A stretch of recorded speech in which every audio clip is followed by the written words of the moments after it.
Welcome to Living Verses podcast. In today's episode, where we dive deep into the heart of decision making from a biblical perspective. In this podcast, we will explore the stark contrast between human choices and God's perfect plan, drawing from powerful moments in Scripture. From the Israelites' demand for a human king in 1 Samuel chapter 8, rejecting God's direct rule, to Jesus' prayer in the Garden of Gethsemane, we'll uncover the perils of leaning on one's own understanding and the profound blessing of surrendering to God's will. Join us as we reflect on these timeless stories, unpack their relevance for our lives today, and discover how to align our decisions with the one whose plans are always for our good. Let's get started. There is a poem titled The Road Not Taken by Robert Frost, one of his most famous and widely studied works. It begins with the iconic lines: "Two roads diverged in a yellow wood, and sorry, I could not travel both."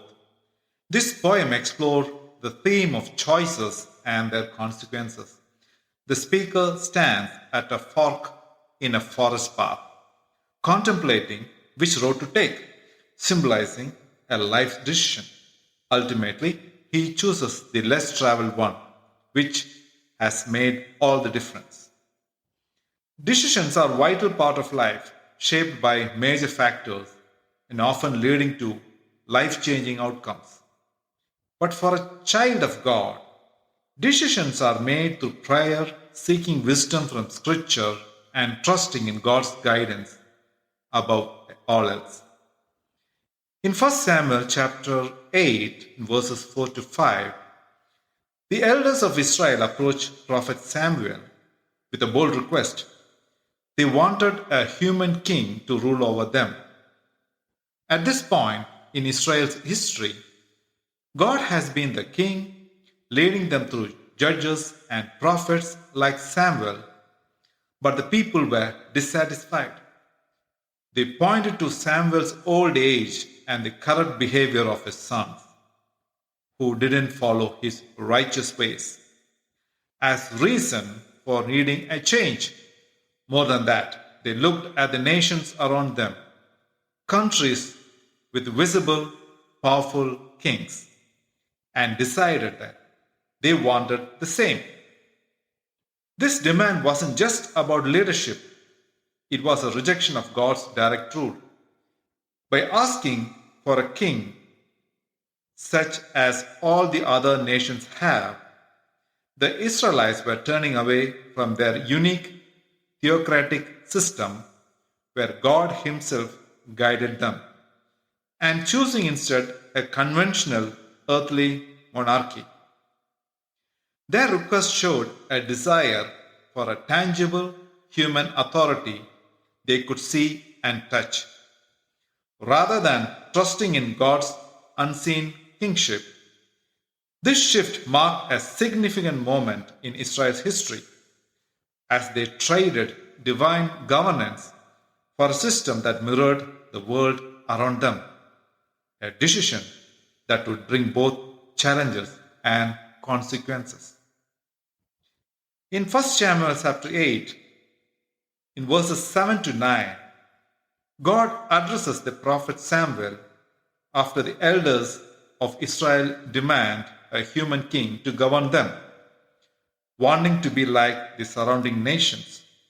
God instructs Samuel to heed the people's request, but to solemnly warn them about the consequences of this choice.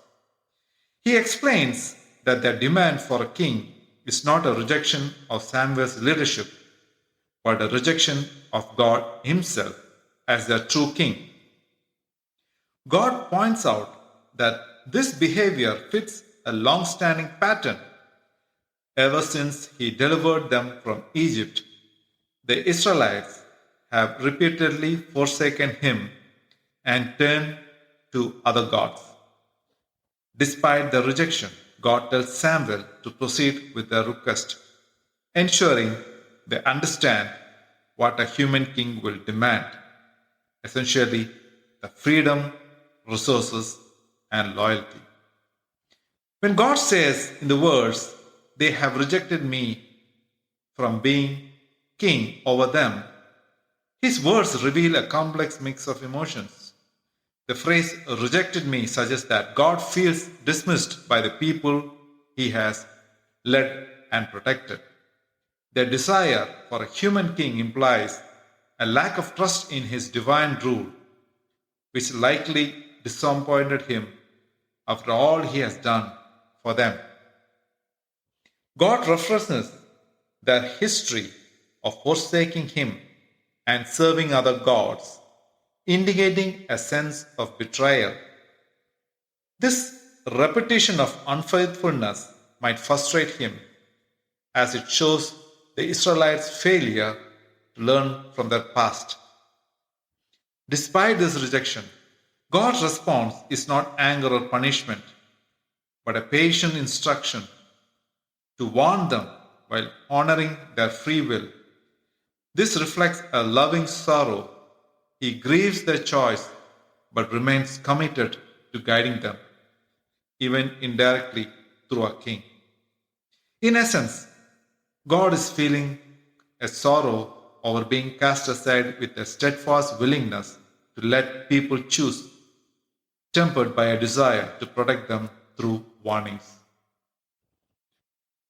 The events of Samuel chapter 8 resonate with modern experience where people turn away from divine guidance towards human alternatives. Here are some ways we can see these historical happenings reflect in contemporary life.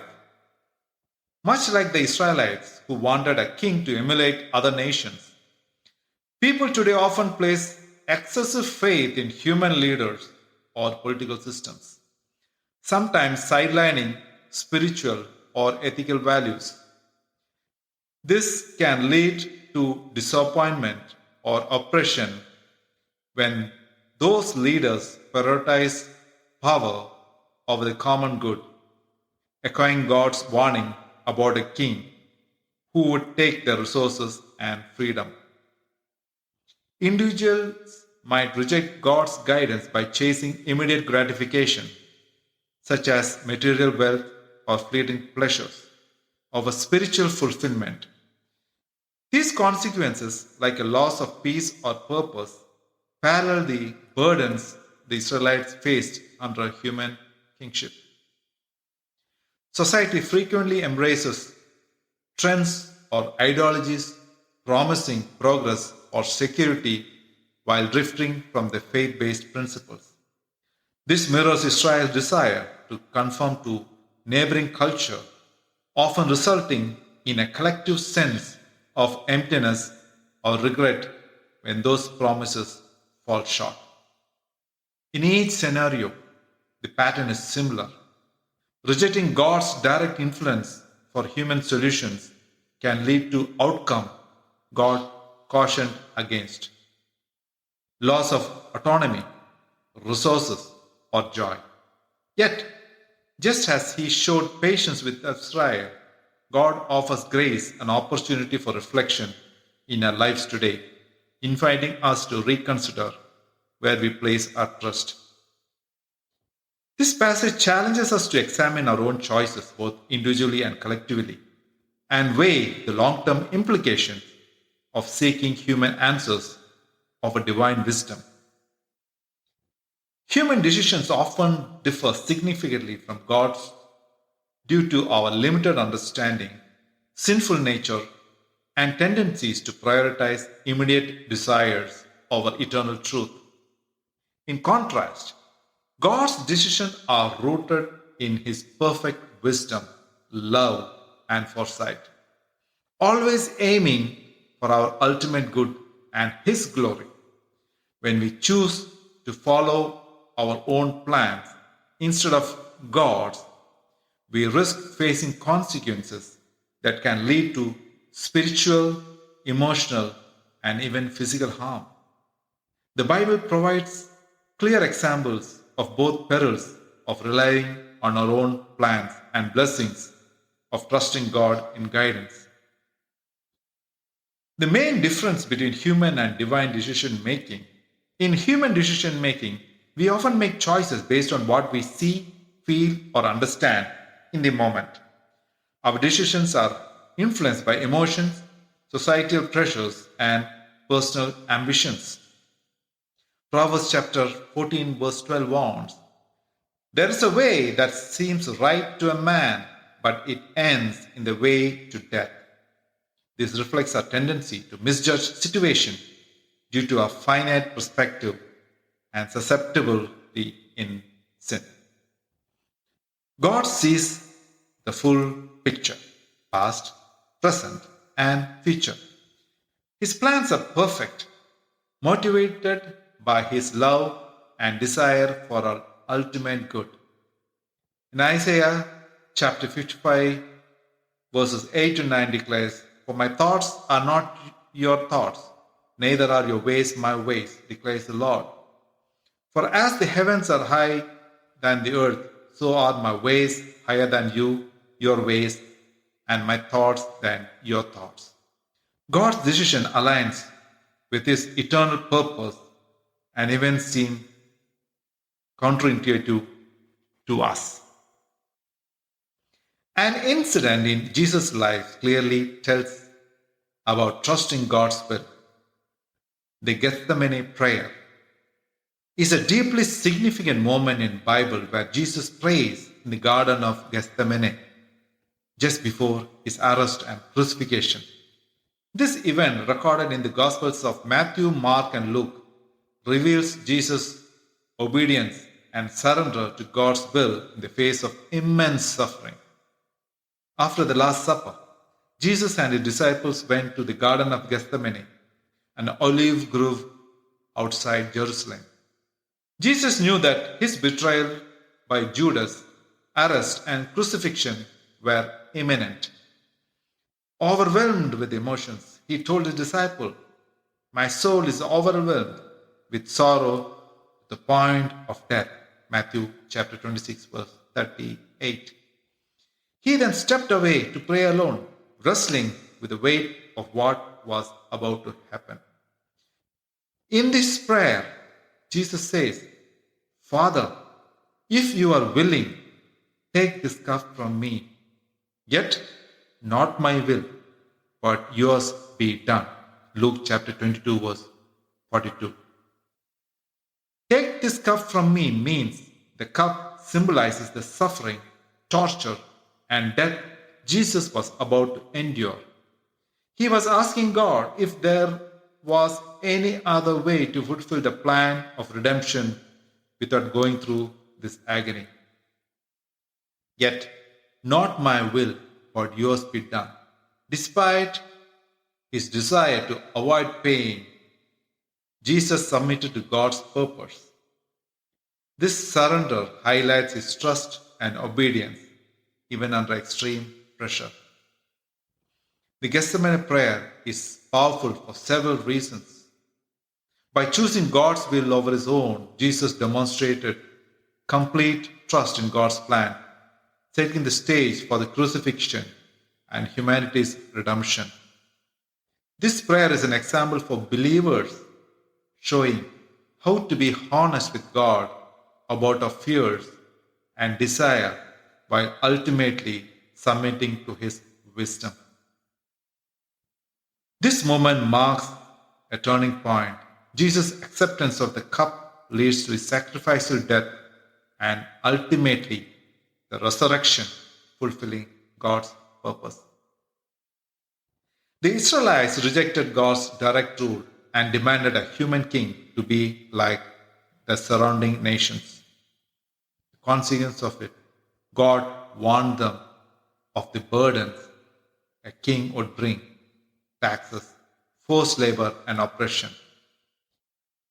Their insistence led to a history of corrupt leadership and eventual exile.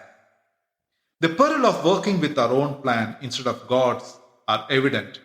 We risk spiritual disconnection, unnecessary hardship, and missing the abundant life he offers. Human decisions, when made apart from God, may seem appealing in the short term, but often lead to long-term loss. In contrast, God's plan, through though sometimes challenging, are always perfect and lead to our ultimate good. Proverbs chapter 3 verse 5 to 6 urges us, trust in the Lord with all your heart and do not lean on your own understanding. In all your ways acknowledge him and he will make straight your path. By seeking and following God's will, we find peace, purpose, and the assurance of walking in his best for you. In the end, choosing God's will over our own isn't just about figuring out the right choice. It's about stepping into a journey of trust and surrender. It means admitting that our view of things is small, limited by what we can see and feel in the moment, while there's a greater wisdom guiding us, one we can't always grasp. I have faced moments where my desire tugged me one way, maybe towards a job that looked impressive or a relationship that seemed perfect. But something deeper, a quiet nudge, I believe was God, pulled me somewhere else.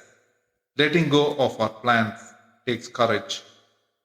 It's scary to release control and walk a path that doesn't always make sense right away. But when we do, we find a peace that settles in, a sense that I'm living for something bigger than myself. For me, it's a personal promise to lean into faith, to trust that God will lead me not just to success by the world's measure, but to a life that's rich with meaning and purpose, a destination I could never have dreamed up on my own. Reflecting on your own life, what's one decision where you felt torn between following your own desire and surrendering to God's will? And how might trusting his plan bring you closer to a life of deeper purpose and peace? God bless you. Dear friends, thank you for joining us on this journey of faith and reflection. As we wrap up today's episode, let's carry the light of Christ with us in our hearts, sharing his love and grace with everyone we encounter. Remember, his presence is always with us, guiding and strengthening us through every challenge. May you find peace and joy in his promises, and may your life be a testament to his boundless love. If you enjoyed today's episode, please like, share, and subscribe to our podcast. Your support helps us to reach more people with a message of hope and love. Until next time, stay blessed and keep shining his light.